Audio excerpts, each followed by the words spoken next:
सिंहस्थ कुंभमेळा जो पुढच्या वर्षी नाशिकमध्ये होतोय आणि ते महाराष्ट्रासाठी देशासाठी भूषण आहे, तर त्याच्या बोधचिन्हाचं अनावरण आज मुख्यमंत्री महोदय, त्याच्यानंतर एकनाथ शिंदे साहेब, सुनेत्रा वहिनी आणि आम्ही सगळे कमिटीचे मेंबर यांच्या उपस्थितीमध्ये झालं. 13 आखाड्याचे प्रमुख साधू महंत देखील त्याला उपस्थित होते. नाशिकमधले स्थानिक साधू महंत त्याला उपस्थित होते आणि बाकी ज्या साधू महंतांच्या ज्या काही मागण्या होत्या किंवा तिथल्या परिसराच्या ज्या काही मागण्या होत्या त्या संदर्भात आमची आढावा बैठक देखील झाली आणि आढावा बैठकीमधनं मुख्यमंत्री महोदय आणि दोन्ही उपमुख्यमंत्री महोदयांनी साधू महंतांच्या ज्या काही अपेक्षा होत्या त्याच्याबाबत त्यांचं समाधान केलेलं आहे. ताफ्या संदर्भात जी बातमी येत आहे की तुम्हाला काय निर्देश देण्यात आलेले आहेत का मंत्र्यांना नाही, निर्देश म्हणण्यापेक्षा हे समजून घेण्यासाठी सारखं आहे, कारण देशाचे पंतप्रधान नरेंद्र मोदी साहेबांनी जे केलेलं आव्हान आहे, इलेक्ट्रिकल व्हेकलचं असू दे किंवा आपल्या ताफा कमी करण्याचा असू दे, तर आम्ही सगळी त्याची अंमलबजावणी करतोय. स्वतः शिवसेनेचे मुख्य नेते आमचे मार्गदर्शक एकनाथ शिंदे साहेबांनी याची सुरुवात केलेली आहे. मी देखील त्याच्यामध्ये स्वतः आता ईव्ही गाडी वापरायला निदान मुंबईच्या परिसरामध्ये मी सुरू केलेलं आहे आणि ताफा देखील आमचा जेवढा सुरक्षिततेचा आहे तेवढाच वापरायचा आम्ही निर्णय घेतलेला आहे शिवसेनेच्या सगळ्या मंत्र्यांनी.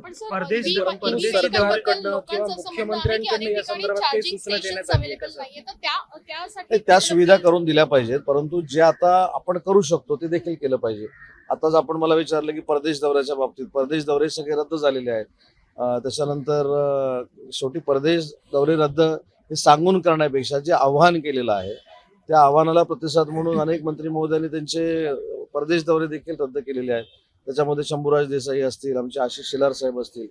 त्याच्यामुळं आव्हानाला प्रतिसाद देणं चांगल्या गोष्टीची ही सरकार म्हणून आमची जबाबदारी आहे आणि ती जबाबदारी आम्ही पार पाडतो. अधिकारी वर्गाला देखील अशा संदर्भातले काही आदेश दिलेले आहेत का की मंत्र्यांसंदर्भातले निर्णय? मी तर आजच आढावा बैठक घेतलेली आहे की आमचे MIDCचे अधिकारी ज्या गाड्या वापरतात, ज्या आम्ही आउटसोर्स मधनं गाड्या घेतो, त्या आउटसोर्स मधनं इंधनाच्या गाड्या बाजूला करून जर ईव्ही व्हेकल आपल्याला वापरता आल्या त्या संदर्भात आताच माझी संध्याकाळी बैठक आहे.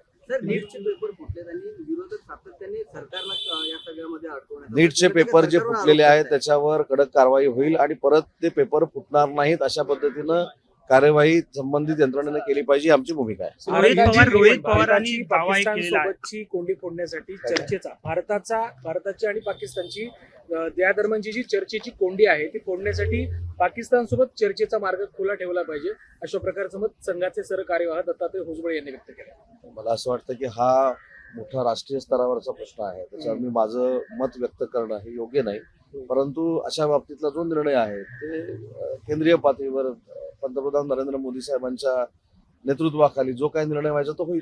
रोहित पवारांनी एक दावा केलेला आहे 2029ला 40 असे आमदार असतील, ज्यामध्ये काही राष्ट्रवादीचे असतील, काही शिवसेनेचे असतील, जे भाजप निवडणूक लढू शकतात.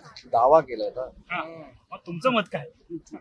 ठीक आहे, दावा केला असू दे, बघू आपण 2029ला हिंदी में बताइए हे कुठच्या मतदारसंघातनं निवडणूक लढवणार आहेत हे देखील 29ला साबित होईल. परंतु सर एक मिनिट, परंतु सर परवा खरं तर भाजपचे नवनिर्वाचित आमदार प्रमोद जठार यांनी सुद्धा एक विधान केलं की ज्या पद्धतीने सिंधुदुर्गामध्ये राणेंना मी भाजपमध्ये घेऊन आलो तसं रत्नागिरीमध्ये सुद्धा एक मोठा प्रभावी भाजपमध्ये होणार. मला त्यांच्या वक्तीवर काही बोलायचं नाही, ते आता नवीन आमदार झालेले आहेत आणि नवीन आमदार झाल्यानंतर कोकणामध्ये येऊन काल ते हे पण बोलले की विनोद तावडेंना त्यांना केंद्रामध्ये राष्ट्रीय नेते झालेले बघायचे, त्याच्यामुळं तो भाजपाचा प्रश्न आहे.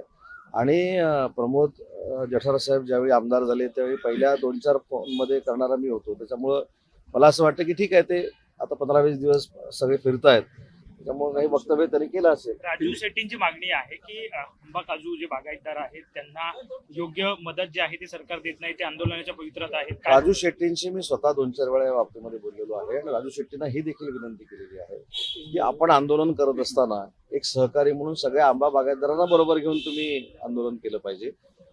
त्या जिल्ह्यामध्ये असं वातावरण निर्माण झालेलं आहे की मी ज्यांना 4 वेळा पराभूत केलं ते युबीटीचे उमेदवार त्यांच्यासोबत आहेत, युबीटीचे पदाधिकारी त्यांच्यासोबत आहेत. समस्त जो आंबा बागायतदार पाहिजे तो आंबा बागायतदार त्यांच्याबरोबर नाही. उदाहरणार्थ कॅनिंगचा रेट हा 30 रुपयावरनं 32 रुपयावरनं 35 रुपयावरनं 50 रुपये करण्याचा पालकमंत्री म्हणून निर्णय घेतला आणि आमच्याकडे जी एक्झॉटिक नावाची कंपनी आहे तिथे त्याचा दर आता 50 रुपये चालू आहे. मला असं वाटतं की अशी कामं करण्याच्या संदर्भामध्ये शेट्टी साहेबांनी आम्हाला मार्गदर्शन केलं पाहिजे आणि थोडा हा देखील विचार केला पाहिजे की आपण आंदोलन करतोय त्याबद्दल दुमत नाही, लोकशाहीतला तो एक भाग आहे, ते अतिशय चांगले शेतकऱ्यांचे नेते आहेत, त्याच्याबद्दल देखील माझं काही मत नाही, पण त्यांचा कोणतरी गैरसमज करतोय. हिंदी आणि कॅबिनेटमध्ये मी स्वतः 2दा आंबा नुकसान भरपाईला पैसे वाढवून द्यावेत ही भूमिका मांडलेली आहे आणि त्याच्यावर योग्य ती कार्यवाही सुरू आहे. किस तरीके से गाड़ियों का जो कन्वे है उसको कम करने के लिए राज्य सरकार का इंस्ट्रक्शन है, आज कोई बैठक हुई है किस नहीं, आज जो बैठक हुई वो सिंहस्थ कुंभ मेला के बारे में थी.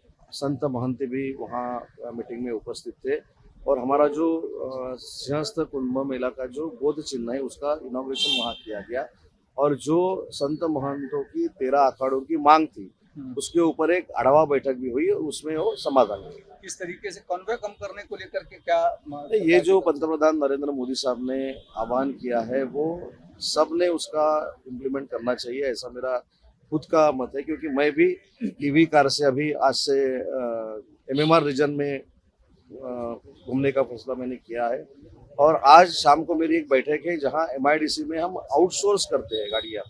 वो गाड़ी पेट्रोल डीजल पे चलने वाली न हो, वो ईवी हो, ऐसा प्रयास हम कर रहे हैं. नीट को लेकर के 2-3 आरोपी महाराष्ट्र नहीं, से उसके पकड़े ऊपर तो गए हैं. कार्रवाई होनी चाहिए और ऐसी जो प्रॉब्लमेटिक सिचुएशन अभी नीट के बारे में जो खड़ी हुई है वो वापस नहीं होनी चाहिए, इस कार्रवाई कर.